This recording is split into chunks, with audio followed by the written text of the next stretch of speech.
2018, when I legitimately was about to go and teach English because I didn't think that this thing was going to come back, is not that far. One of the things that allowed me to keep going was like that nagging thing at the bottom of your heart, at the bottom of your gut.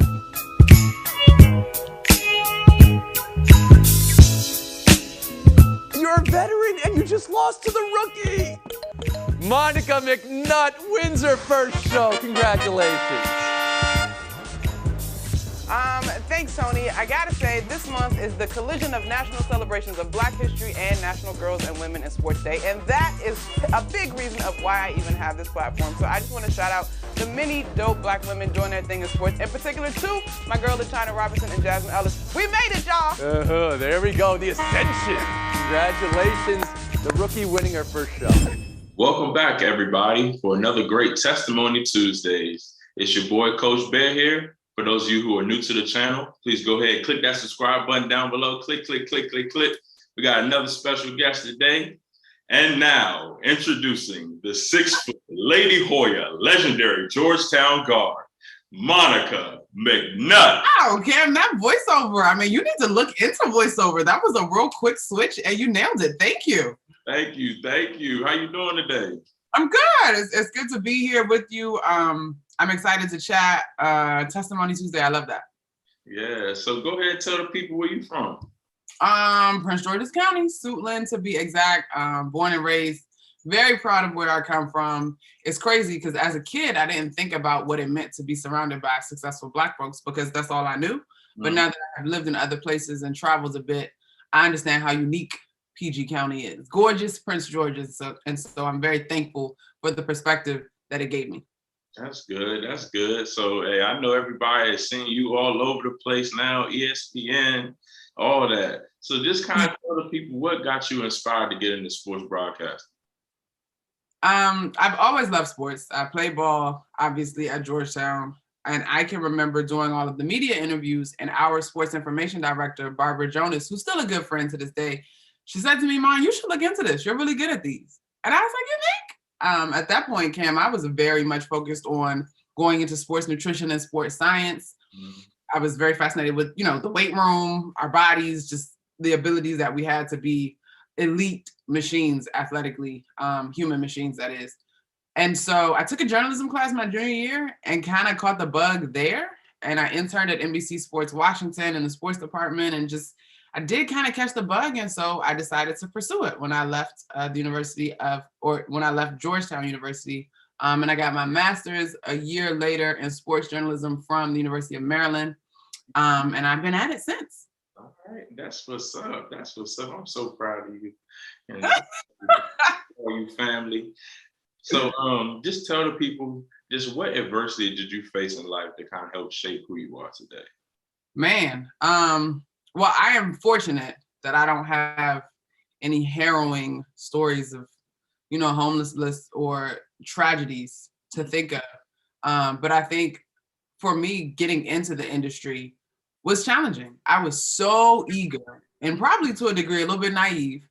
I was like, I'm a local girl from DC. Like I hooped, I know this area. I know these teams. This is where I'm from. Like I'm about to be the sports anchor at NBC4 a year out of college or a year out of grad school. And that wasn't necessarily realistic. And so I think when I look at my career, landing my first job was very challenging. But then I think bouncing back from a sequence of layoffs was really, really challenging. And honestly, Cam, it's crazy. People are reaching out to me now and they're like, your career is taking off. You're doing this, that, and the other. But 2018, when I legitimately was about to go and teach English because I didn't think that this thing was going to come back, is not that far in my past. It really isn't that long ago. And so I'm just thankful that God saw fit and that there was a way made for my talents and that I survived the war of attrition. You know what I mean? Like I have a tremendous circle and support system and people that I hold close to the vest that really poured into my life and encouraged me to keep going, even when I didn't see it for myself. Mm-hmm. So speaking of that support system, who's like your number one mentor, the person that you look up to right now that's in the sports world? Okay, so in the sports world, I have sort of a team of folks that I sort of rely on. There's a combination of behind the scenes people like Kareem White and Marcus Smith, who are both in the talent offices at ESPN and Fox, respectively. There's my sister in the trenches, LaChina Robinson, who is the face of women's college basketball and women's basketball. Actually, she does a ton with the WNBA as well. Then I've got, my little brother, King McClure, who hosts my podcast with me, my podcast producer, Bruce Bernstein, who keeps it a buck. My agent is tremendous. Like, we are very straightforward in terms of what we want and the vision. But I've been really fortunate to work with a lot of people who I can shoot a text to bounce ideas off of, Maria Taylor, Jasmine Ellis, who's a behind the scenes personality, Woki Dabo, who's a Black woman in the diversity mandates and stuff for ESPN.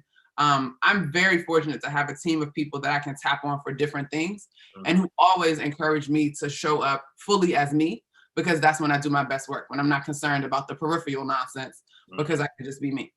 Yeah, I love your energy. You always been energetic, but I just love the energy, the smile, all that. So what's next for you, Monica? What's next? I don't know, Cam. I think the one thing when I look back and we started this conversation talking about adversities, I think my experience having been laid off and literally being very much at peace with potentially walking away from pursuing this as a full-time opportunity and going and teaching English and maybe coaching basketball and doing this on the side gives me so much perspective, even though it has come back 10 times over than what I envisioned at this point, right?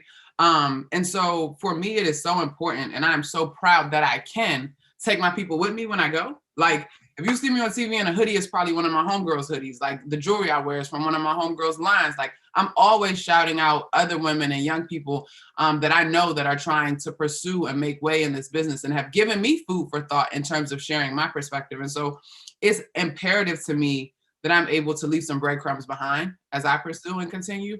I'm gonna ride the wave. I'm definitely gonna ride the wave, but I'm so thankful and I thank God for that perspective, because it's also a grind. And I literally did a radio show this morning, Packer and Durham, and Mark Packer, it's true. When you love what you do, it's not work, but it is still a grind.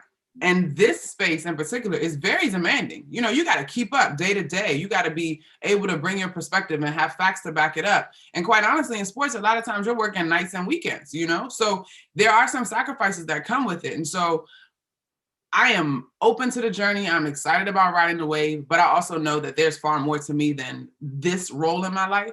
And so as I, take steps forward in other relationships in my life, it is not a foreign idea to me to walk away maybe when other people think that I'm just starting to hit my stride, because there are other roles in my life that are important to me. So I'm excited. I'm also open. And so I can't say necessarily what's next. I would like to call NBA action before I hang it up. But I don't necessarily have like a role that I want. I just don't want to be boxed in, if that makes sense. I got you. Yeah, I just want to tell you, you're a big inspiration to me. Being a young coach, especially in college football, it's hard, to get a coaching gig and stuff like that. So I've been having them doubts and stuff, whether I want to, be a trainer or still pursue my goal of being a coach. So you just continue to encourage me to keep grinding. And I know our parents probably looking at this like, look at our babies. I mean, I think, Cam, and I don't know, I imagine that landing in coaching is similar to the media thing. It's a saturated space. It's very competitive. The network is very important. But I think for me, one of the things that allowed me to keep going was like that nagging thing at the bottom of your heart, at the bottom of your gut, like, this is where I see myself. This is where I see myself being impactful. This aligns with my gifts, talents, and abilities. And so when I talk about, being prepared to go teach English, it wasn't that I was going to put this pursuit away entirely. Life, bills was coming, like it just needed to take a different form. And so I'm sure you're as familiar as I am. When you hear some of the coaches' stories, I think of Nate Oates at Alabama. Like, he was coaching high school, and I know I'm talking basketball and you're a football guy, but I think the end goal, sometimes we lose sight of all that we're learning in the journey. And so I imagine that even in your pursuit and even catching some no's and having to, put those in your back pocket or brush them off, you are still being that much more strengthened for the role that is waiting for you. Yeah, definitely. So last question. What does Monica like to do to relax? Out of your busy schedule, what are you doing to relax? Okay, let me tell you, I am obsessed with a quality bath shower experience. I am a connoisseur of bath bombs, and my boyfriend recently put me on to shower tablets. Like, I don't know what your dating life currently is like, Kim. We need to have a conversation maybe offline, but make sure you link up with a person that's about solutions. Like, he sent me these shower tablets that he found on on Amazon, and it has changed my life. Like, I'm obsessed with them.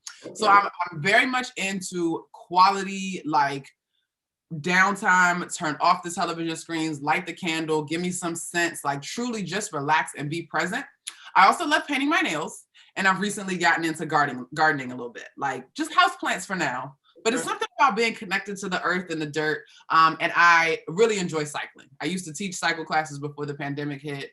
I haven't necessarily gone back into a studio to teach, but I'm looking to get a road bike so I can get out in nature and just ride, like just use your body as an incredible instrument, be in nature, burn some dope calories, and just, again, kind of detaching from screens. So anything that gets me up off a screen is a hobby. I feel that. So who you think gonna win in a game of horse? Me and you right now. In a game of horse? Yeah. As in basketball horse and not football horse? Basketball horse. What are we doing? Why would you even set yourself up like that? Me, duh. Oh no, I gotta ice my knees up and see what's going on. No, let's go. I still got you, Slim. Some things I will always have over you. Oh my gosh. Well, Monk, I appreciate you again, fam, for having you on. Thank you for being here. Everybody, please go watch and share this video. Share with your auntie, share with your niece, your nephews, your father, your mother, everybody. Love y'all. Peace.